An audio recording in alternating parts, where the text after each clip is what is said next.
High movie potential here. Today I'm going to explain a thriller action movie named Down. So let's begin. Jennifer is one of the last people left in the office on a Friday night. She's going to catch a plane to New York for the extended weekend to see her ex-fiancé for Valentine's Day, so she writes him an email. She doesn't want to be late for her flight, so she grabs a bunch of candy and leaves the office.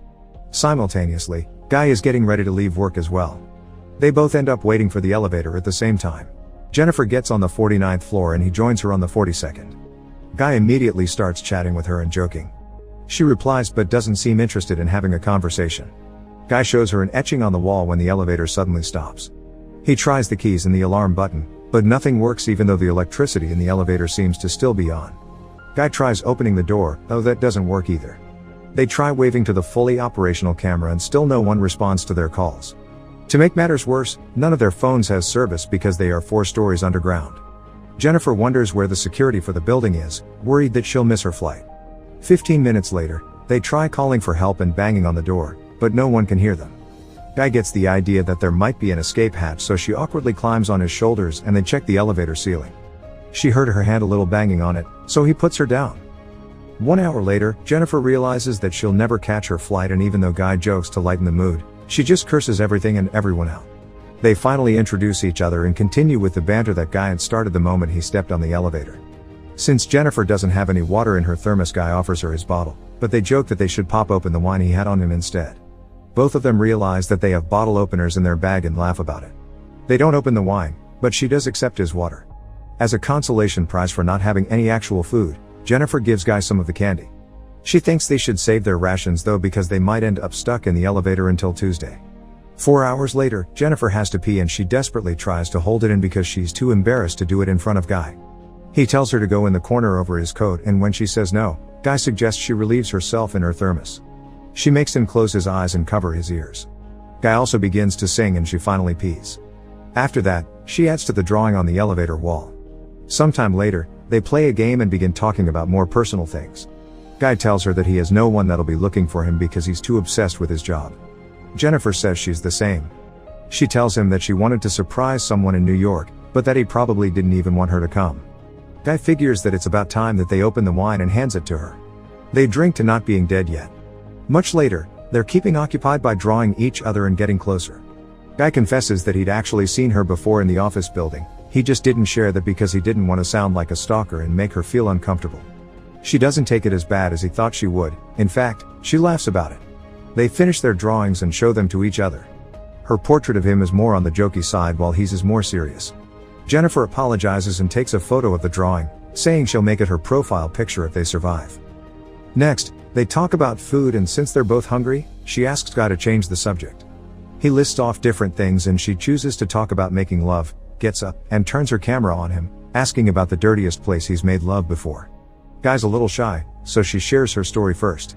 Jennifer tells him a story about one of her ex-boyfriends in college and the time they slept together in a library. When it's Guy's turn, he still doesn't feel like sharing his story because he thinks he doesn't have an interesting one. Jennifer tells him to make up one.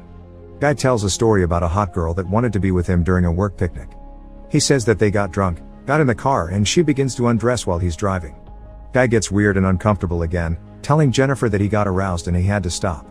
He apologizes because he thinks he crossed a line, but she says that it's cool.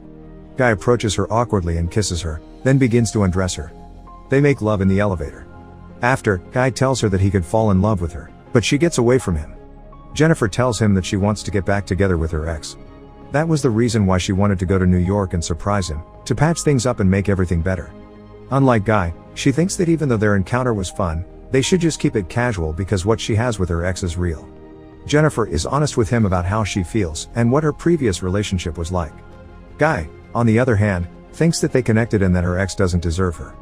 She gets mad because she clearly still loves him and tells Guy that when they get out of the elevator they'll just go back to their separate lives. Guy keeps insisting that they were meant to be together and he begins to cry because he feels alienated even though they're locked in a box together. Suddenly, something flips in him and Jennifer can feel it happen. Guy begins to tell her the truth about who he is. He lied to her about where he worked and about his name too. The man tells her that he didn't just notice her, but that he actually saw her every single day at work. He takes out his phone and shows Jennifer security photos he has on it of her, listing out the times and dates when it was. The guy even has a video of her getting into the elevator that night. Jennifer is afraid. He tells her that he's actually the building's security guard and gets angry when he explains that no one ever notices people like him. She didn't even recognize him even though he works at the front desk. He thinks that he knows her more than her ex and tells her that he planned everything that happened that night. The man takes out a key and unblocks the elevator. Jennifer can't believe what he did to her and says that she'll call the cops and that he'll rot in jail. He doesn't like that, so he grabs her and they begin to struggle. Flailing her legs during the fight, Jennifer breaks the elevator key. They continue to fight and she knocks him out with her shoe. Jennifer is afraid that she killed him, so she approaches him to check when he suddenly jumps up and knocks her down. They both remain unconscious in the elevator. After a while, Jennifer wakes to find the man conscious already. She asks him why he did it. His reasoning is that he wanted to get her away from everything so that they could connect on a human level. He says that they didn't just have a date but an entire relationship in the weekend stuck in the elevator. Jennifer thinks that he's not going to get away with it because someone will surely come to get them out. Unfortunately, she finds out that the guy has taken all the shifts for that weekend and the two other guards won't be coming in until the extended weekend is over on Tuesday. Jennifer asks what he'll do and he says that he would rather kill her than go back to prison. He says that he never forced her to do anything, but Jennifer tells him that he kidnapped her. That sends him into a rage spiral. When he calms down, he opens the present that Jennifer had bought for her ex-fiancé. He finds a shirt and a box in the bag. The guy puts the shirt on and tells Jennifer to open the rest of the present. Jennifer opens the box to reveal cigars, complete with the necessary tools, like the cigar scissors and lighter. He lights a cigar and taunts Jennifer further, even saying that she could have gotten her ex back with all the nice gifts. In a gust of irony, he wishes her a happy Valentine's Day. Sometime later, the guy apologizes to Jennifer for scaring her and asks her if they can reconcile. He asks for another chance and tells her that she doesn't have to answer right away, but to think about it. The guy comments on the travel ad that's playing in the elevator, saying that the people in the video look happy together. He tells Jennifer that he'll take her to the resort from the ad one day. He's bothered by the neon light in the elevator that isn't working, so he breaks it with Jennifer's thermos. The guy realizes that the light bulbs under the ceiling panels must get replaced sometime. He thinks that he can get that panel off and get out of the elevator thought there. As he breaks it open with the thermos, Jennifer stands up next to him. He asks Jennifer to give him a boost to get up there, promising that he'll come back for her. However, Jennifer thinks it would be easier if he gives her a boost because she doesn't have enough strength to do it. He doubts that she'll want to come back for him and she'll call the cops. Jennifer tells him everything that he wants to hear and convinces him to give her the boost. She gets on his shoulders and pulls out of the elevator. The guy tells her where the ladder and the door are, happy that they finally managed to escape.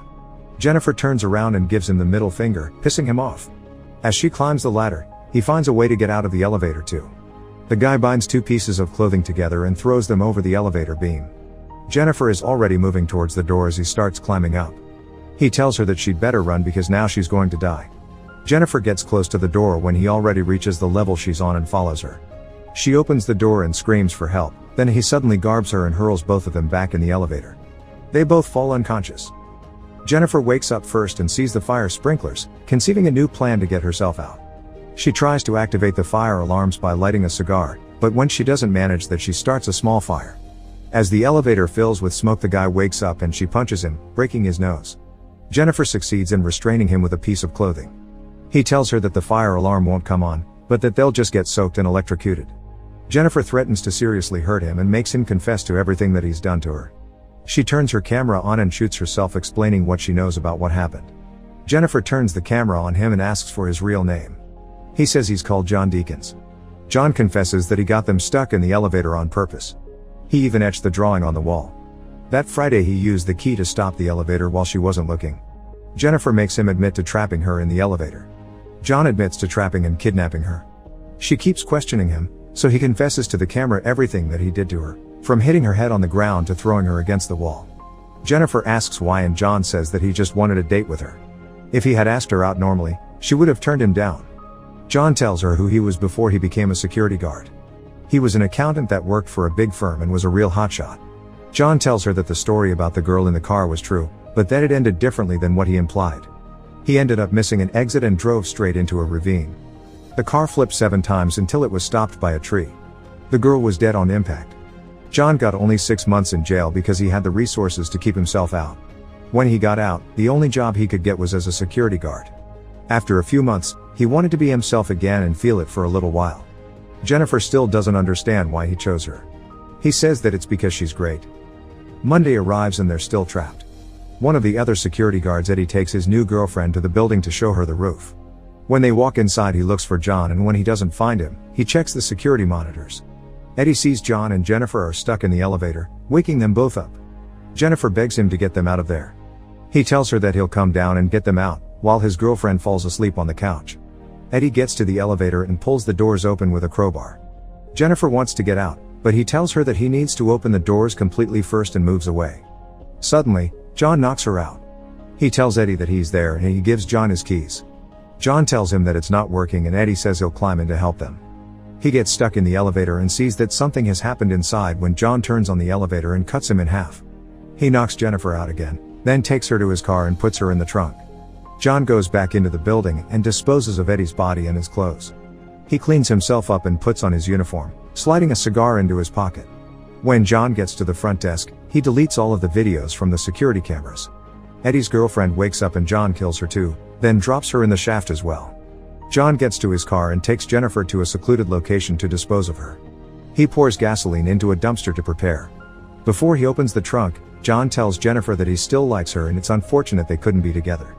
Jennifer pretends that she's dead, and when John goes over to the dumpster, she hits him over the head, gets in the car and starts driving. At one point she stops when she finds the lit cigar in the tray. Jennifer starts backing up the car and rams into a terrified John. She comes out and sees that he's in the dumpster.